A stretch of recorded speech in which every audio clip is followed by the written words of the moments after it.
Next up, Gregory Logan.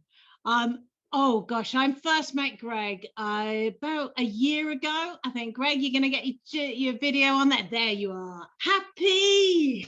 Love it. Love it. Do you want to unmute yourself? Yeah, we first met, I think, a year ago, and you were such a live wire. It was so exciting. Am I right in thinking you were a play worker? You are 100% correct. I was a play worker. Harking back to the days when I first got into working in education as a learning support assistant, I seeked out employment as a play worker just to enhance my wages. You know, we all know that learning support assistants are relatively poorly paid. So I then wanted to top up my earning capacity, and I became a play worker. And little did I know that it would serve me very, very well, you know, 15, nearly 20 years later.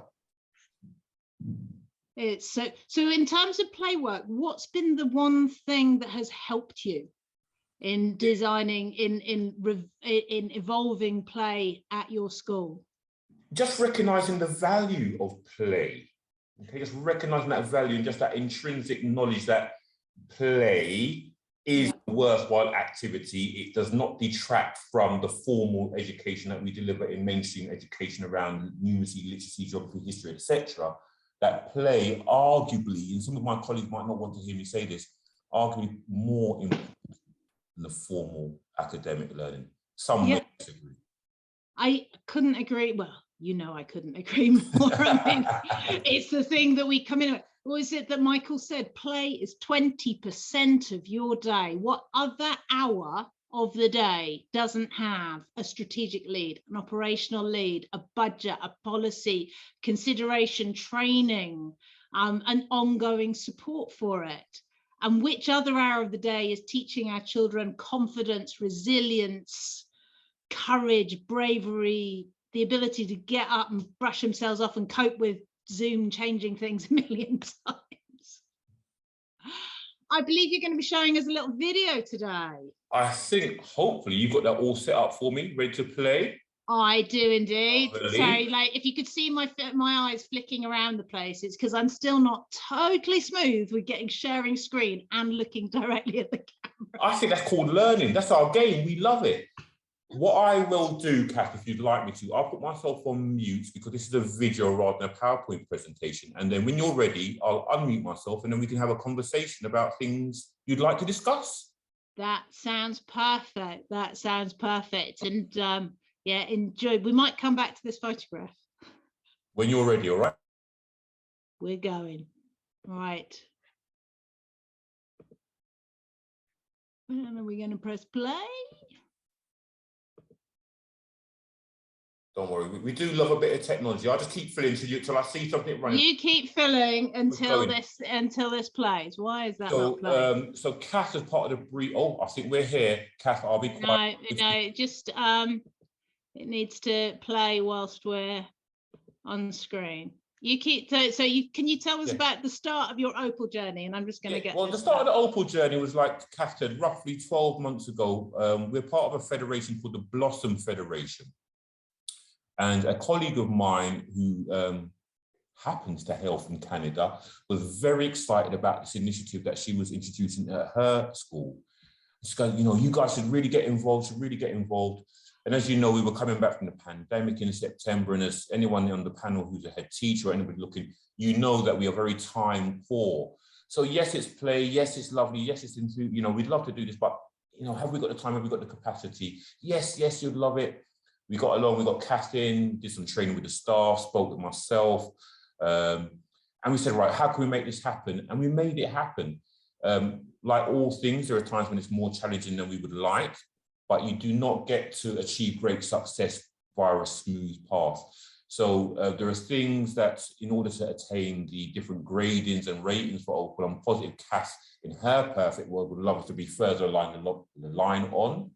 However, we are making great progress, and hopefully when we get the video up and running, you will hear from the children themselves and some few adults, including the parent, around what they feel our playtimes are like now for them, and how that improves the provision that we have here at Daubeney. And I'm now going to be quiet and you can hear from the most important people, the children themselves. Over to you, Kat.